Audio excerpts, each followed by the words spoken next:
আসসালামু আলাইকুম সবাইকে। আজকে আমি, আমার আম্মু, আমার ছোট ভাই, আমার ছোট ভাগ্নিকে নিয়ে আমরা বের হইছি। তো প্রথমে আমরা একটা বেকারি শপে চলে যাব। সেখান থেকে আমরা একটা কেক চুজ করে কিনবো। যেহেতু আমরা নিজেরাই একটা সেলিব্রেশন করব, সেজন্য বেশি বড় কেক নিব না। একটা ছোটখাটো কেক নিয়ে আমরা বাসায় চলে যাব। তা আমাদের কেক কিনা শেষ। এখন আমরা বাসায় চলে যাচ্ছি। আমার আম্মু টাকাটা পেমেন্ট করে তারপর চলে আসবে।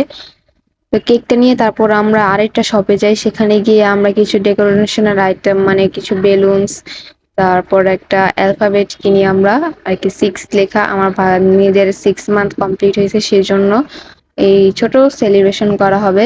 তা আমার ছোট ভাই এখন এগুলো সব ফুলিয়ে নিচ্ছে। বেলুন টেলুন আগে থেকে সব ফুলানো হয়ে গেছে। এই যে আমাদের পিচ্ছি পুরি দুইটা রেডি, মাশাআল্লাহ দিলে ওদেরকে অনেক সুন্দর লাগে এই ড্রেস দুইটাতে।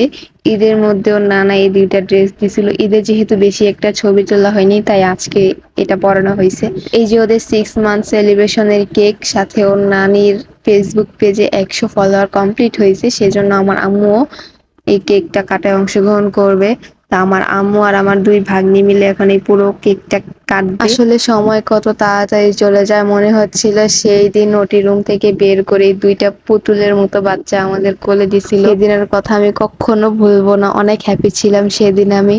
প্রথম যখন ওদেরকে আমার কোলে দেওয়া হয়েছিল তখন আমি অনেক খুশি হয়েছিলাম। মাশাআল্লাহ দিলে ওরা এখন কত বড় হয়ে গেছে, 6 মাস হয়ে গেছে ওদের। আপনারা সবাই ওদের জন্য দোয়া করবেন, ওরা যেন সুস্থ থাকে, ভালো থাকে। আর ওরা মিলে 6 মান্থ সেলিব্রেশনের কেকটা কেটে ফেলেছে।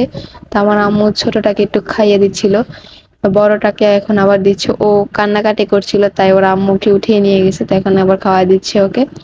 তো আজকের জন্য এতটুকুই। আপনাদের যদি ভিডিওটি ভালো লেগে থাকে তাহলে অবশ্যই লাইক, কমেন্ট, শেয়ার করবেন। Thanks for watching.